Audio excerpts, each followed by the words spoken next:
Sorry guys, I got cut off. Well, actually I didn't get cut off. I pressed the wrong stupid button when I paused it. So I think I left off, make sure that you're not bringing out the ugly out of them, but sometimes, if we all have, different sides and there's polarity in everyone, but if a Hitler's a Hitler, they're just not going to change and you just leave the relationship, leave toxic people out of your life. And if they are meant to come back into your life, then they will. I would just radiate love, within yourself. Self-love, always number one. Self-love cannot wait. And trust me, when your self-love, when that is, on top, the universe responds to that energy because love is the highest vibrational frequency in the universe. I mean, that's kind of common sense, but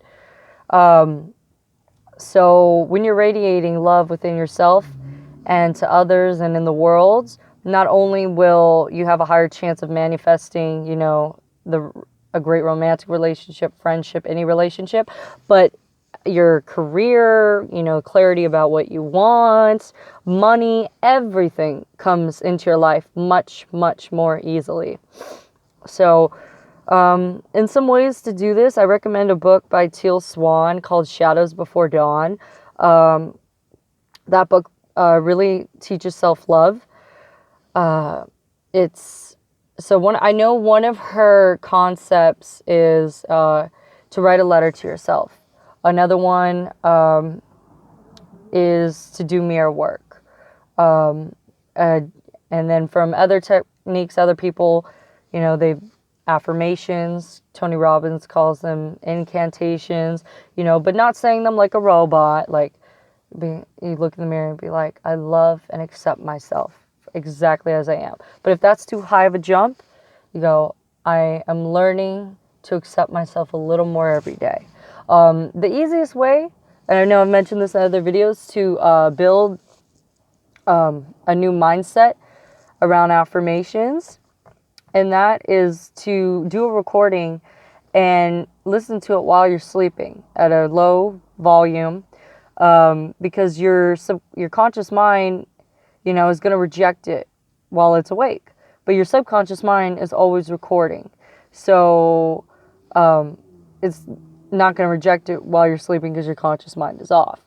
And journaling, scripting, doing love meditations, listening to high frequency videos like 500 Hz or above, going out in nature because nature is of 587 Hz frequency. So let me know how that goes. You can comment down below. I think I mentioned everything. So whole point of these two videos, make sure that you're not the one who's activating the ugly instead of the beautiful. But if they are, mainly ugly, and have nasty qualities, and they're toxic, and then I would let them go and just love yourself, radiate love out into the universe and see, what other person comes to you, and what other great things you manifest, like money and a career and clarity and so forth. Oh, and the last thing I wanted to say is, like, I've been learning more about fate and destiny. I was listening to Abraham Hicks, and, it makes sense to me. I know, like, Christians and other religions don't believe in this, but a lot of religions believe that everything is predestined. And I used to believe that, but it doesn't quite make sense to me because I see that based off my thoughts and my feelings that I bring that stuff into my life. So it's kind of like, all right, if I was really meant to be with like this person who would say Apollonia plus blah, blah, blah are equals forever, like written in the stars. But, I've seen that I can activate the ugly in somebody else and then the relationship goes south. And then when I get that self-love back, then I repair the relationship. So, it's like, I know Abraham says in the video that everybody on this planet you could say is your soulmate because you are creating together.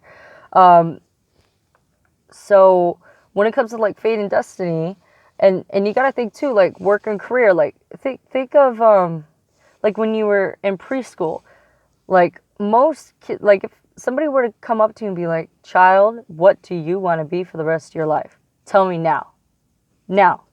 You can't change. You have to tell me right now. And the kid would be like, but, like, I just want to play on the playground. Or, you know, what do you mean? What's a career? They might want to be like an astronaut. I know a lot of kids want to be like astronauts when they're children. But, you know, in a few years, they may want to be a doctor, or they may want to be a performer, or they may want to be a writer, or they may want to do, you know, multiple careers. And so it's kind of ridiculous to expect that you're going to be, that you're just going to know everything all at once. You have to live life and have those contrasting experiences to know more of what you want. And I do believe, you know, that there are multiple people that are right for us, because it doesn't make sense, not to get on a tangent, but I know a lot of my videos have to do with love and relationships because I get questions on that the most, and it's one of the biggest, you know, subjects. Because if, you know, you were with somebody for a few years and you're about to get married, and then your partner died and you were like 22, you know, in your 20s or even 30s, like, that would suck. That would fucking suck balls. To be alone for the rest of your life? Sorry, I do curse a lot. Or just, you know, hey, they say that people that curse more, they're more trustworthy, okay? I want to be honest with you guys. So, just, point being, fate and destiny, like, our desires are constantly changing, you know? Maybe we wanted to go to one school, but we wound up at another, and then people say it's meant to be. Not really. You know, you could have manifested getting a scholarship at a more expensive university, but maybe you gave up and you went to like a Cal State or something more reasonable because you were just kind of lazy and didn't really believe that you could materialize that money, you know? But you might have just have had just as great of a time at that university, you know?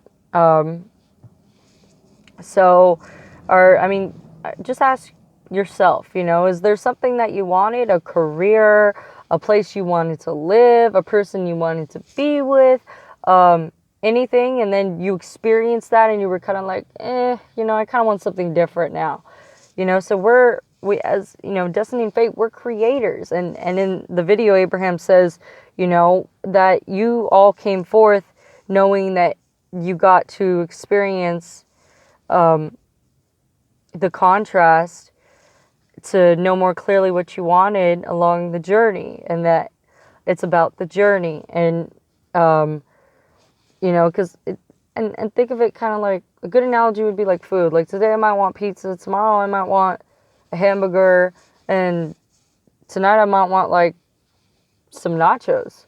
So would it be fun if, like, the universe, I know it's like kind of a stupid example, but the universe was up there and like, no, you are predestined to only have grilled cheeses for the rest of your motherfucking life. No, thank you. You know, you want to experience different people. You want to experience different qualities. You want to experience different places.